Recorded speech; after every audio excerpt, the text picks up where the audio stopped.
Welcome back students to another video of online classroom. In this video we are going to discuss about steel column basis. Uh, so before we get started, let us understand what we mean by column base. If you remember, like in case of design of RC structure, the load flow was something like this: slab to beam, beam to column, column to foundation, and then from foundation to soil. In case of steel structure, the flow is exactly similar, but instead of having foundations, here we have column base. So column base is basically used to transfer the loads from the column to the concrete pedestal on which the column is resting. So column base is basically a transfer uh, mechanism, a transfer like load transfer plate which is situated just between a column, steel column, and a concrete pedestal. So to understand briefly more in depth, we shall see how does a column base look like, and then obviously go into much more detail, like what types of load that come, and how can we design a column base. So if you see this diagram, this is basically a diagram of uh, a steel column which is resting on a column base, and the column base itself resting on a concrete pedestal. So you see here, this is a column which has been resting on this particular base plate, right? So this is the column base that I was talking about. This base plate basically transfers the load from column to the base plate, and the base plate itself spreads out the load onto the concrete pedestal. All right. So here are more detailed diagrams. You can see this is a gusset base, and this we have a slab base, right? So we have two types of column bases. One is slab base and the other one is gusset base. So what is the basic difference between these two? That I shall explain now. Uh, Usually what happens, like you have a structure which is not taking much load, the column is very lightly loaded. In those cases you usually use slab bases, right? Slab bases are more like a plate, a steel plate is provided, and the column is usually either welded or connected using angle sections to the base plate. So that is usually the slab base, which where the column is very much lightly loaded, and there is very small or negligible or zero moment that is coming onto the column.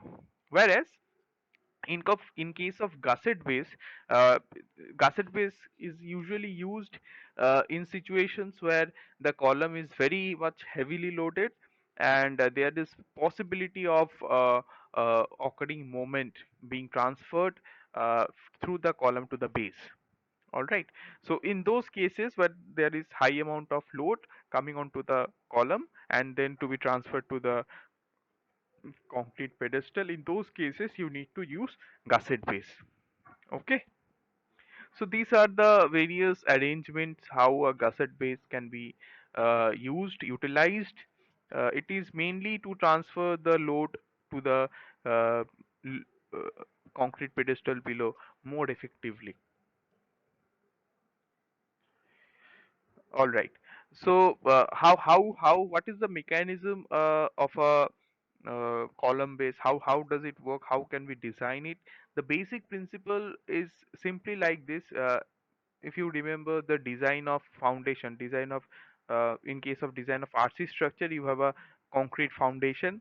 Uh, you already learned that in those cases how what is the load mechanism that usually works. So we assume in those cases we assumed that the soil underneath the foundation actually transfers uh, intensity or a uniform pressure onto the foundation itself. So unlike like unlike the regular structure where you are just simply applying the load as it is, in this in foundations or in this case as well, although the load is coming on through the columns, since the slab base is resting on the uh, a concrete pedestal, we are simply going to assume that the concrete pedestal in return is giving a uniform reaction under the action of the load from the column. Okay, so if this is the situation, we can assume that if there is a uniform intensity from the concrete pedestal itself, uh, the base plate is more likely to bend like this, like a sagging bending is most likely to be present. So there will be a moment, there will be a, you can understand by looking, simply looking at it, there will be a moment uh, which will basically guide the guide the design of the slab base or the gusset base. All right, so uh, here is basically the calculation of how much moment is coming. A is basically the outstand, like where from the column extreme flange to the outstand or the extreme portion of the base plate. So A and B are the outstand of the base plate. So using this expressions, you can simply derive the moment that is being developed, and how much capacity does the base plate has by using its own properties, that is thickness, dimensions. So simply by simple derivation, by simple expressions, you can derive what is the required thickness of the slab base. So here the expression is given as, I'm not going to explain in detail, you can simply see and understand. I'm not going into detail to explain how is it coming out, it is completely written here. So here you have a expression which represents the thickness of the base plate. All right, so not simply by looking here we are going to see it, we also can see the recommendation by IS code. So this recommendation here, the minimum thickness TS of a rectangular slab basis supporting columns under axial compression shall be given by this expression, where W is the uniform pressure from below on the slab base under the factored load axial compression. A and B are the larger and the smaller projections respectively of the slab base beyond the rectangular circumstances of the column. TT is the flange thickness of the compression member. All right, so this is basically your guiding factor, that is the thickness of the slab base. So designing a slab base is very easy. Okay, designing a slab base is very easy. First we are going to determine how much thickness is going to come, and then again we have to determine the connection type, how we are going to connect the slab base with the column, and there you have it, you have a you have designed the slab base.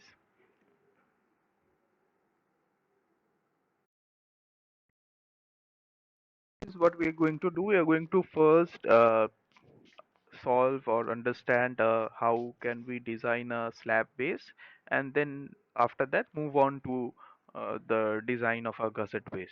Okay, which are the basis of the design of both these bases are mostly similar, with certain differences, like in case of gusset base there is a use of a gusset plate addition to the slab base as well.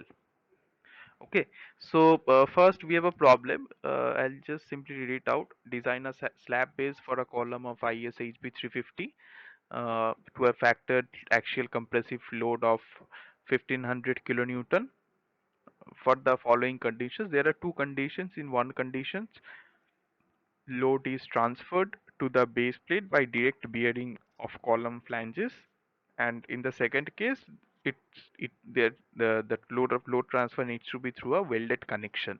So for in the first condition, obviously it's like load transfer is by bearing by the column itself.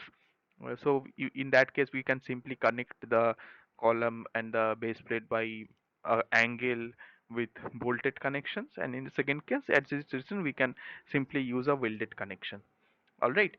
So the first thing first, we need to know how much bearing the uh, concrete pedestal can take. We know concrete handles compressive stresses very well, but certainly it is bound to fail after it reaches certain limit, and that is given by 0.45 FCK. So whatever grade of concrete we are going to use, multiply that with 0.45, and we can have a bearing capacity for the concrete pedestal that we are going to use.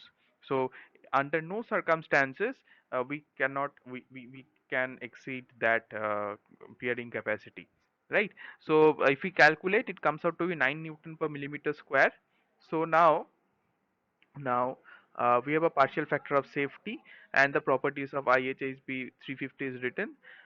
So using that, bearing capacity, we are going to find the required area for the slab base.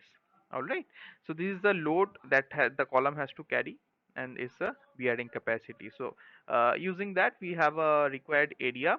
We are going to assume it as a square slab base plate. So simply length is equal to breadth. Simply by doing that, the required side of the base is 0.408. So we are going to take around, assume it to be 420 millimeter. So providing a base plate of 420 cross 420 millimeter in size, the actual bearing pressure that comes out to be 8.5, which is less than 9 Newton per millimeter square, which is all right.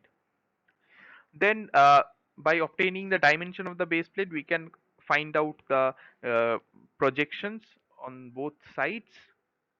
One side 85, other side 35. So by using all these parameters, we can simply calculate the thickness of the slab base by using the this expression from, like I showed you earlier, from IS code. So the thickness is coming out to be 25. That required thickness is coming out to be 25.32. Here we can provide 28 millimeter, which is very much greater than 11.6 millimeter. That is the thickness of the flange of the column. All right. So next thing we need to do, we need to connect the column with the base plate. We have first condition. In the first condition, it's written the load is transferred by bearing. The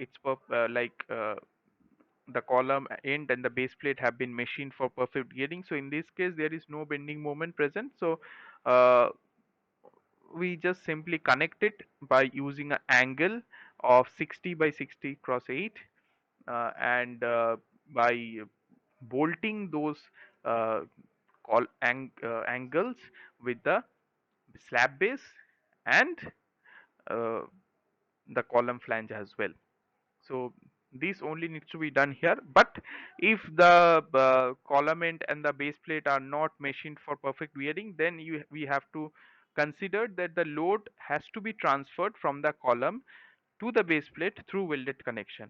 So in this case, we are going to assume that through the perimeter, that we have this column section.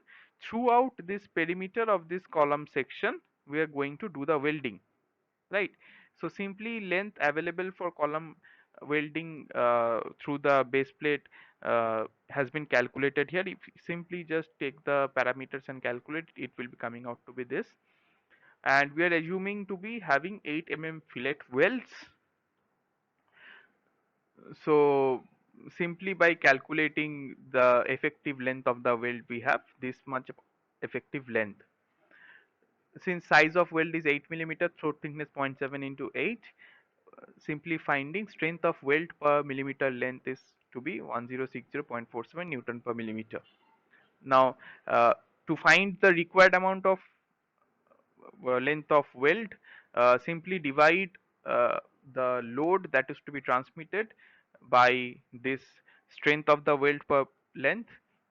So you need required length of weld to be 1414.46, which is less than the effective length that we have available. All right. So if you weld throughout the parameter, then obviously it's going to be okay, and it can take the weld connection can transfer the load. All right.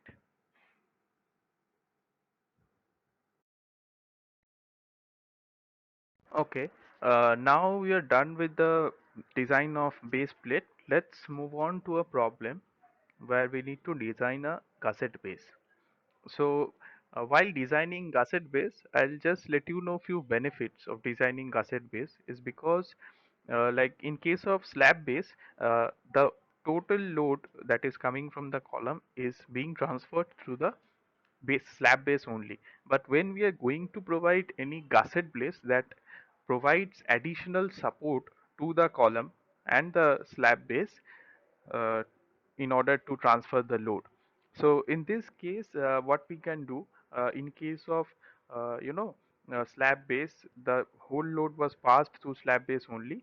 Since there is a helping hand in in a shape of gusset plate. So here we can actually use a thinner slab base along with the gusset plate. All right, so let's start with the problem. Here we have a column of ISHB 300, which is uh, transferring a load of 1700 kilonewton.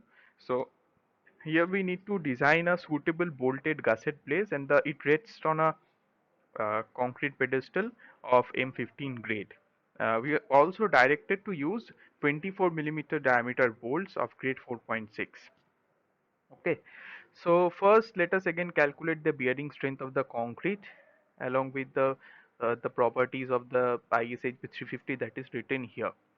So first we find the constants that we have for 24 millimeter diameter bolts, the area, net area available, the bolt hole, the minimum eccentricity that's is edge distance that needs to be provided, along with the pitch. So factored load is here 1700. So the required area in this case for the gusset, so for the base plate, as as provided in terms of bearing strength of concrete, we found out to be this value. Okay, so again we are assuming the size of the gusset material here. Let us provide 16 millimeter thick gusset plates uh, with dimensions are like this. Okay, so here you have a dimension, the gusset angle that is provided to support the gusset plate is 150 cross 115 cross 15, and the gusset plate that is provided here of 410, 220, 288 and 16 millimeter, which if you see this from different direction it looks like this, and the 24 diameter bolts are assumed to be put like this. All right, so the minimum width required in this case of 620 depending on the gusset plate. Now the projection of the base plate that is provided here beyond the flange of the angle toe is 620 has been provided as the base plate dimension, and 612 has been provided for the angle toe. Up to the angle toe it's coming out to be 4 millimeter, that is the projection that is remaining outside. So the length of the gas base plate from the other direction is coming out to be 406, that is required, and so we provide around 410. So the base plate that has been provided here of 620 cross 410 millimeter in size.